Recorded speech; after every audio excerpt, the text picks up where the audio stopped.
is going on, everybody? BobbyFi with my man Eric Sheets. We're going to be talking through this nice little Thursday game. If my arm was a little healthier, I think I would be going to this game tonight.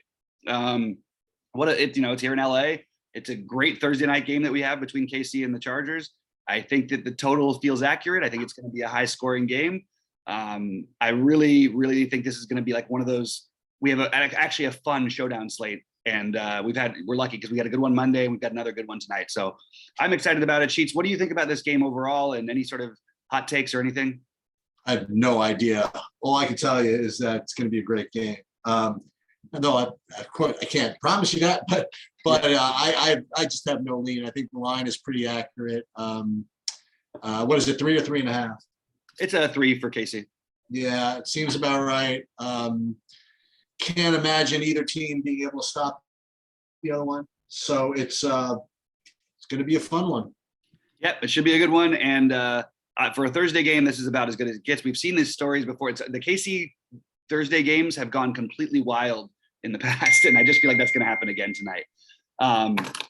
So let's get into it because there's going to be a ton of ways to go. We have Josh Gordon doubtful, and believe it or not, that actually is pretty relevant because he's like sort of emerged as yet another option for Mahomes.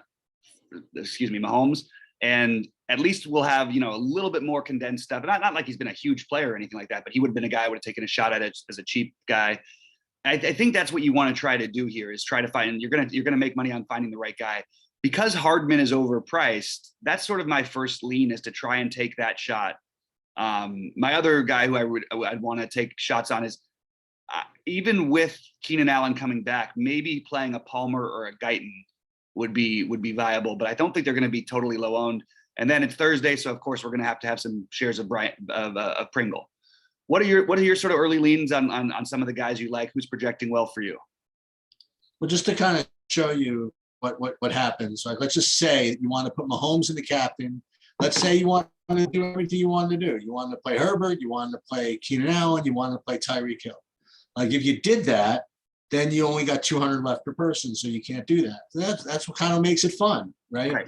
So you're going to have to build. You're going to have to prioritize. I think in your lineups, which narrative works. I'm going to ask this way: like if you had to only pick one of the two quarterbacks between Mahomes and Herbert, would you have a lean? Naturally, I want to say Mahomes, but the truth is the Chargers have been killed by the running game, and the running game for the Chargers is an extension of the passing game. So I think it's really close, to be honest with you. I do think my first thing is I will try to play both those guys and probably captain neither of them. That's what I would do. Well, let's see what that looks like. Let's say that if you want to captain Keenan Allen, that seems reasonable, right? Yeah, I think that's reasonable. So you captain Keenan Allen, then you play Herbert. I just want to see how that impacts him. So you still can't play all of them, which is good. When I say all of them, I mean both quarterbacks and both key wide receivers.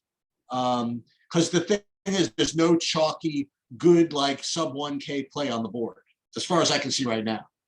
Right. Like the cheap guys I have, and I guess these are going to be the chalky guys are going to be Pringle. Right. Mm-hmm. And Darrell Williams. Does that seem right? Yeah, that's right.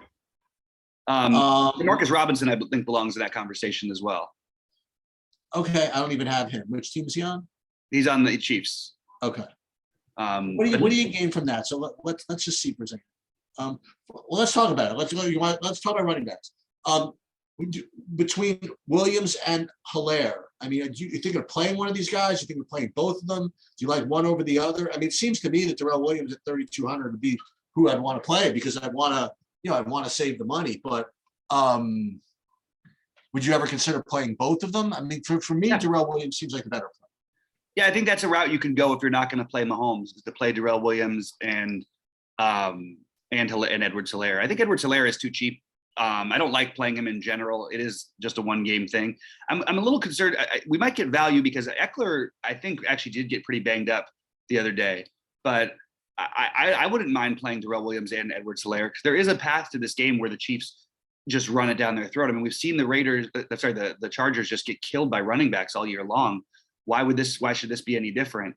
So I don't mind that idea at all of playing both these guys. I also think maybe a better route would be playing one of them and then maybe playing Justin Jackson on speculation or Josh Kelly, who have been getting some snaps, even though Eckler is obviously their main guy. And that's if Eckler's in. If Eckler's out, we are going to have no choice but to play one of these guys. But Justin Jackson had 9 carries the other day. I know that was against the Giants in the game they were controlling, but even early in the game, he gets some carries. Josh Kelly got some work. I think playing, maybe even playing 3 running backs is viable. Playing Edwards-Helaire, Williams, and then one of these other guys, and that's where you get your value from, and then you can pay up for some of the guys you want. That's what I'm leaning as of now, but it's going to be hard to know without, and the projections are going to change because you've got Josh Gordon in the pool, but he doesn't necessarily. I mean, he's doubtful, so I don't think he's going to play, and that's why I think the guys like Demarcus Robinson, Pringle are going to stand out even more than they already do. But those are the value guys I've got on this slate. I'm going to tell you something else. I want to go back and talk about this game in general for a second, because I think it does carry over to fantasy. This is like a really, really big game. And the reason why is, yes, KC has found their stride, but they're one game ahead of the Chargers for the division. Right. And winning the division's huge, right? Because you have a chance to actually, it could be the overall 1 seed. Yeah. Right. And the thing is that even though the Chiefs won 6 in a row, they did lose to the Chargers already. Okay. So if the Chargers can win this game and secure that tiebreaker, that's just enormous, because the Chargers have winnable games throughout the rest of the season. They're playing Houston one week, they're playing home against Denver another week, and they're playing at Vegas like the last game of the season, whatever. Mm-hmm. So I think the Chargers, I mean, this is a huge, huge game for them. And obviously a big game for both teams, because neither one wants to play on the road, and they all want to, they want to have a shot at the number 1 seed anyway. So the thing is, the reason I bring it up is I don't think either of these teams are messing around. You know what I mean? Like, I don't think that. I think that if Eckler can walk, he's going to freaking play as many snaps as he can walk for. I don't think I want to speculate for other guys. I'd like to get as many of the sure things in there. Like, I think this is a game where Keenan Allen can get 20 targets. You know what I mean? Like, I think that they're going to really try to get him the ball, and I think there's not going to be a lot of messing around. So if somebody shows up as like kind of a semi-chalky whatever play, even like I don't know, maybe Pringle's a little different, but even like a Pringle, I mean, I think this is the type of game where, even though he hasn't been such a smash recently, I think Mahomes gonna try to find Kelsey. He's gonna try to find what's his name, Tyreek Hill. And I think all these other guys, these Demarcus Robinsons or whatever it is, I think that I'm going to try to avoid playing. Now, I know it's hard, but I'd like to get as many of those other guys in. Yeah, the only thing I would say is that Pringle, in their sort of reemergence, has actually been playing a lot of snaps and getting not a ton of targets or anything, but he's been getting enough to where his price, seems justifiable, especially when you take Josh Gordon just out of the mix as one other guy. But I hear what you're saying, and if you want to go cheap the other way, what I would say is I think Donald Parham they love him. The Chargers really like this guy. He may not always get there, but they look for him in the end zone. There was a pass interference he got last week in the end zone. They looked for him early. He's a guy they'll look for in the red zone and actually try and dial plays up. But he actually takes away from why I always say on full slates that Jared Cook is not a good play. On this slate, it's fine. But Donald Parham, I think, is one of my other favorite values to go with. I do think Kelsey is going to be my pick ahead of Tyreek tonight. And it's just based on the fact that, one, he's going to be lower owned. He's cheaper. But the real reason is, again, I'm just going to go with what I've seen. I watch every Charger game for whatever reason, because it's usually a fantasy goldmine, I guess. But they get beat by running backs. They get beat by tight ends. They don't get beat as much over the top as they do by the other positions. So that's where I would try and side with is Kelsey, Mahomes, and Keenan Allen and Herbert as my favorite 4 spend ups. You can't necessarily play all of them together, but those are the 4 guys I would be targeting the most as spend ups. And I love the idea of a Parham, Pringle or Robinson, with Darrell Williams as my values. Those are my favorite. That's the way I'm looking at this, along with the Chargers' other running backs, which would probably be Justin Jackson for me, a little bit ahead of Josh Kelly. But maybe we could captain one of these guys. All they have to do is get in the end zone one time. I mean, Parham is a good example of like he gets 8 fantasy points or whatever. You have him in the captain spot and it allows you to play everybody else. Where the 20 points, I don't know, maybe that's something we could consider doing. Might be a little bit of a reach though, because there's probably going to be a lot of points scored by one of these big receivers, right? Yeah. And again, we can revisit this later. It's always hard to do early in the day because I want to know how healthy Eckler is. I want to know how he looks before the game, because if he's at all banged up, then we're going to have to play. Even if he's playing with it limited at all, we have to play some of these other guys. You know what, Pringle, you're just going to have to. I think he might extend to play him. Yeah. So we have Gordon on the COVID reserve list, testing positive. He did have a touchdown last week. Wow. Yeah. I don't know. I mean, it just opens it up a little bit more for Robinson to get back in the role. We saw Robinson get multiple targets in games early in the season. But I do think Williams and maybe Justin Jackson would be a little bit preferred over those guys, especially with Eckler being a little bit questionable. So that's who I have my core as is obviously the quarterbacks, and then Kelsey, Pringle, Pringle or Robinson, Parham, Allen, Williams, Jackson, and I think McCole Hardman is a really good large field play.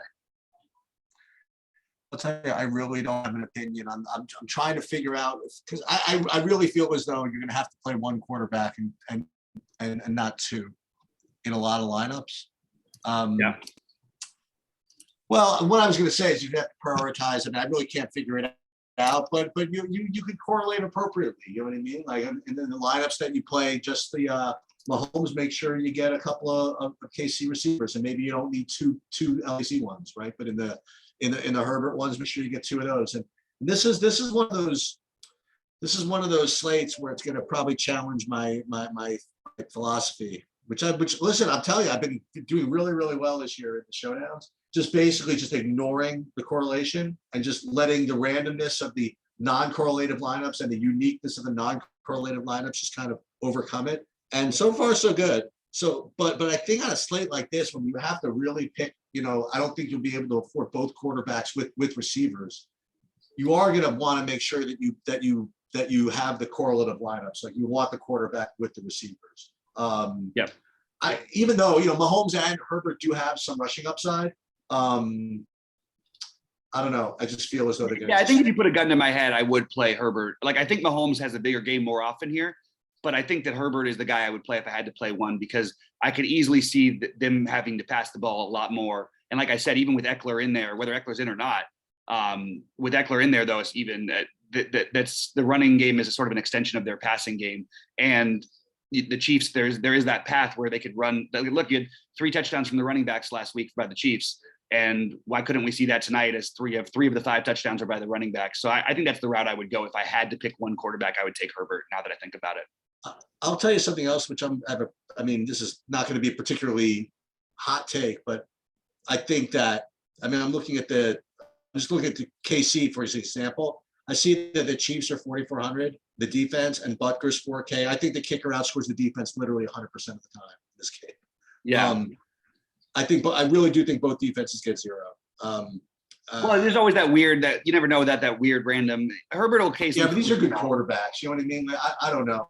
I don't see the pick sixes. I don't see I don't think either defense is that. I don't think Chiefs defense is good enough to get strip sack fumbles. I think that.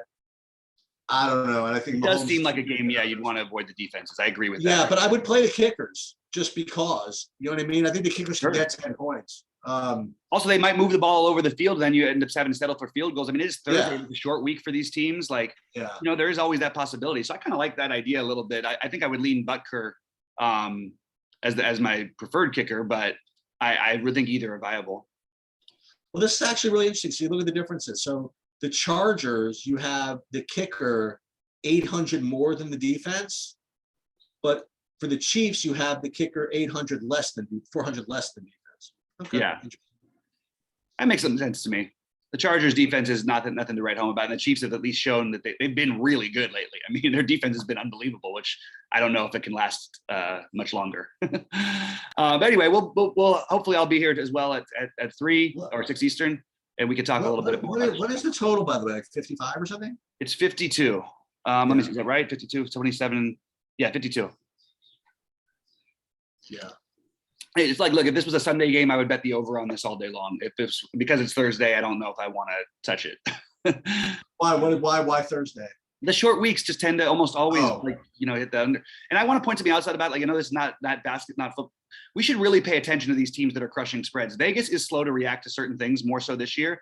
Cleveland has now covered 10 games in a row. Every day I do my bets, the Cleveland is always one of my bets. You know what I mean? They just always cover the spread, or they win by more than they're supposed to. We saw it last year. It was 2 years ago when Chris Paul was there. They had 17 straight games in OKC that they covered the spread. And the Chiefs, win 16 straight games without covering the spread, but they were also favored by like 2 touchdowns in all those games. So anyway, just a little trend thing I thought I mentioned. One thing you also want to look for if you're going to be betting against the spread, and I was a Twitter thing about this. I commented on this as well.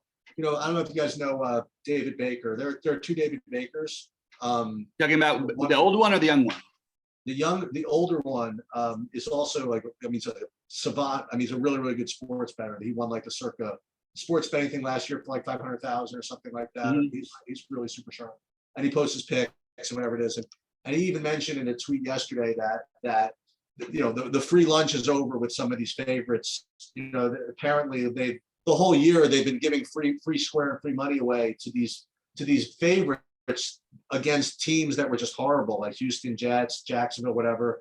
And you can already see it starting to adjust a little bit. Like games this week, like Arizona, Detroit, like this week it's like 13. Like a couple of weeks ago, even it would only have been like 10, and right. And a few weeks ago, like a game like Houston against the Chargers, for example, was 9. Now it's going to be like 13, because what happens is teams that are just like kind of just done, Right. The difference between a team that's actually motivated to do something and teams that is not motivated to do something becomes that much wider. So that's something to keep an eye on, as things go ahead. But not this game. This game does not fit that bill at all.